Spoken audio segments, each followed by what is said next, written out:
এটা হলো নকুলপুর প্রাথমিক বিদ্যালয়। এখানে বাস করত রাহুল নামে একটি ছেলে, যে ছিল পড়াশোনায় একদম ফাঁকিবাজ আর প্রতি বছর পরীক্ষাতে সে ফেল করত। তারপরে তার স্কুলে একদিন পরীক্ষা নেওয়া হচ্ছিল এবং সে সেই পরীক্ষায় ফেল করেছিল, তাই সে লাইব্রেরি গিয়েছিল। সেই লাইব্রেরিতে বসেছিল টুনি নামে একটি মেয়ে। সে তার বন্ধুর সঙ্গে গল্প করছিল এবং রাহুল নামে ছেলেটি লাইব্রেরি থেকে একটি পুরনো বই খুঁজে পায়। সে সেই বইটি পেয়ে খুবই খুশি হলো এবং হাসি মনে তার বাড়িতে ফিরে গেল। সে বাড়ি ফিরে বইটির উপর যা লেখা ছিল সেই লেখা দেখে সে হতবাক হয়ে গেল। তার উপর লেখা ছিল, এর ওপর যা লিখবে তাই সত্যি হয়ে যাবে। সে ভাবলো এগুলো কি আদৌ সত্য।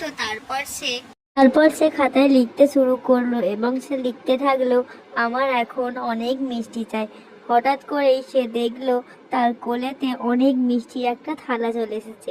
সে হাঁ হয়ে গেল এবং সে তার পরের দিন তাদের উঠানে বসে ভাবতে লাগলো সেই ডায়েরিতে আর কি কি লেখা যায়।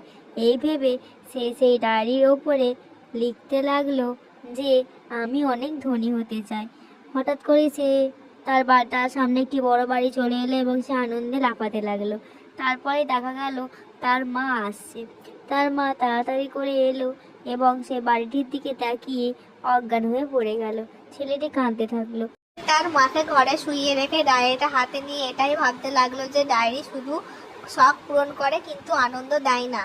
খাতাটা খুলে লিখতে থাকে, আমাকে আবার আগের অবস্থায় ফিরিয়ে দাও। কিন্তু ডায়েরি থেকে একটা লেখা আপনা আপনি ভেসে আসে যে আগের অবস্থায় ফিরিয়ে আসা সম্ভব নয়।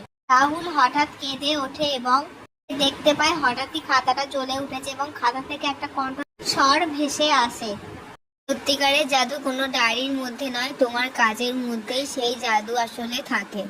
তারপরে রাহুল দেখতে পায় তার মা তার সামনে সুস্থ হয়ে বসে আছে এবং সে তার মাকে দেখে খুশি হয়ে দৌড়ে দৌড়ে তার মায়ের কাছে যেতে থাকে।